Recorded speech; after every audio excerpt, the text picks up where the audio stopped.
Assalamualaikum warahmatullahi wabarakatuh. Selamat pagi semua. Di sini saya sebagai moderator yang beranggotakan Anju Panjaitan alias Salsabila Dinanti, Diva Widya Darmawanti, dan saya Irma Luciana Manurung. Bagaimana pemindahan pegawai? Yaitu yang pertama, pemindahan pegawai atau tenaga kerja harus dilakukan dengan bebas, objektif, terbuka, dan juga serta tanpa adanya diskriminasi. Yang kedua, perusahaan dalam melakukan mutasi karyawannya memiliki dasar pertimbangannya beserta alasannya. Yang ketiga, penempatan tenaga kerja diarahkan untuk menempatkan tenaga kerja pada jabatan yang tepat sesuai dengan keahlian, keterampilan, bakat, minat, dan kemampuan dengan memperhatikan harkat, martabat, hak asasi, dan perlindungan hukum. Yang keempat, penempatan tenaga kerja dilaksanakan dengan memperhatikan pemerataan, kesempatan kerja, dan penyediaan tenaga kerja. Yang kelima, perusahaan harus memastikan gaji karyawan tidak di bawah besaran upah minimum di wilayah penempatan kerja. Selanjutnya, materi selanjutnya akan disampaikan oleh Aulia Salsabila Dinanti. Di sini saya akan menjelaskan tentang penilaian terhadap pegawai. 1. Prestasi kerja yaitu suatu hasil kerja yang dicapai oleh seorang pegawai dalam melaksanakan tugasnya yang diberikan oleh atasan.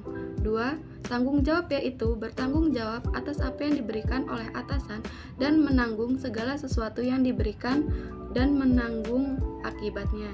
3. Kejujuran yaitu sikap jujur pegawai yang menyatakan sebenar-benarnya serta tidak mengucapkan hal-hal yang menyalahi fakta. 4.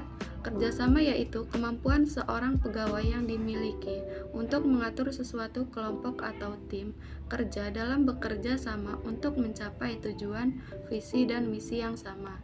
5.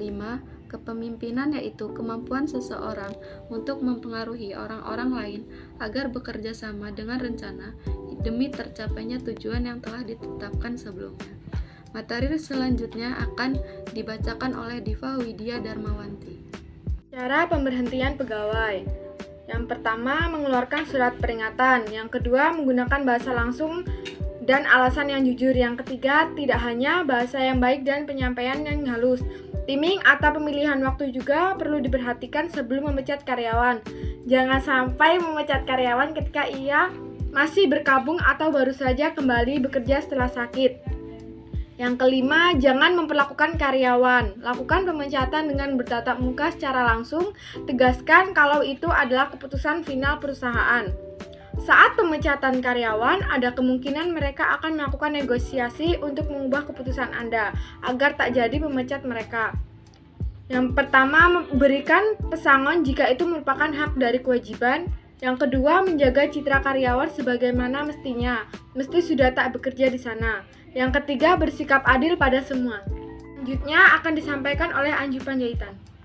Proses pensiunan pegawai. 1. Pengajuan usulan pensiunan oleh pegawai yang ingin pensiun. Kedua, kepegawaian menerima usul pensiun. Ketiga, kepegawaian memeriksa berkas usul pensiunan. 4. Kepegawaian membuat surat pengantar atas usulan. Kelima, direktur perusahaan menandatangani pengantar dari kepegawaian. Keenam, surat yang telah ditandatangani kembali diterima oleh kepegawaian. Ketujuh, Sekretariat Negara menerbitkan SK pensiun. 8. Pegawai yang bersangkutan menerima SK pensiun langsung dari Badan Kepegawaian Negara dan Sekretariat Negara. 9. Pegawai yang bersangkutan melapor dan menyerahkan kopi SK pensiun. 10. Administrasi menyampaikan kopi SK pensiun melalui bagian keuangan.